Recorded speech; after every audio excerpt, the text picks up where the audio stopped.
সম্মানিত ভিউয়ার্স, আজকে আমি আলোচনা করব নফসকে নিয়ন্ত্রণ করার 15টি কৌশল সম্পর্কে। আমি আশা করব আপনারা শেষ পর্যন্ত ধৈর্য সহকারে ভিডিওটি দেখবেন।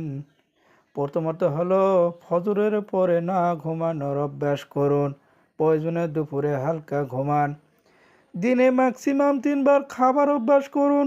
সকাল দুপুর রাতের খাবারের মাঝখানে হাবিজাবি খাবার যেমন ফাস্টফুড স্ট্রিট ফুড খাওয়া যাবে না। ক্ষুধা লাগলে খেজুর আপেল এগুলো খাওয়া যায়। প্রতিবেলা খাবার সময় যেটুকু খাবার যথেষ্ট বলে মনে হবে তার থেকে একটু করে কম খাবেন। ও প্রয়োজনীয় কথা বলা থেকে বিরত থাকতে হবে। কোনো মন্তব্য করার আগে একবার চিন্তা করুন, এই কথাটা আপনি না বললে কি কোনো লস আছে, বলা কি আবশ্যক? উত্তর না হলে ওই কথা বলার দরকার নাই। সকাল সন্ধ্যায় জিকির আজকার পাঠ করুন। ইশরাকের সালাত আদায়ের অভ্যাস করুন। প্রতিদিন নিয়মিত কোরআন পড়ার অভ্যাস করুন। হতে পারে 1 রুকু থেকে 1 পারা যে কোনো পরিমাণ।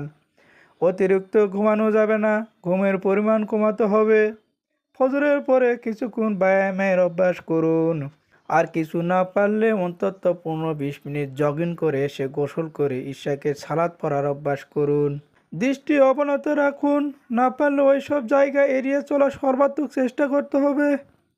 Facebook, YouTube, Twitter, social media কম ব্যবহার করুন। এতে করে নিজেকে কন্ট্রোল করার সুবিধা হবে। প্রতিদিন হিফজের একটা টার্গেট নেওয়া। এটা প্রতিদিন এক আয়াত হতে পারে, কিন্তু টার্গেট পুরা করতে হবে, এটা খুবই গুরুত্বপূর্ণ।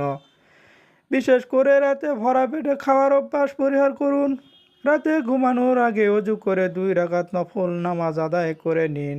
ঘুম না আসা পর্যন্ত আস্তাগফিরুল্লাহ পড়তে থাকুন।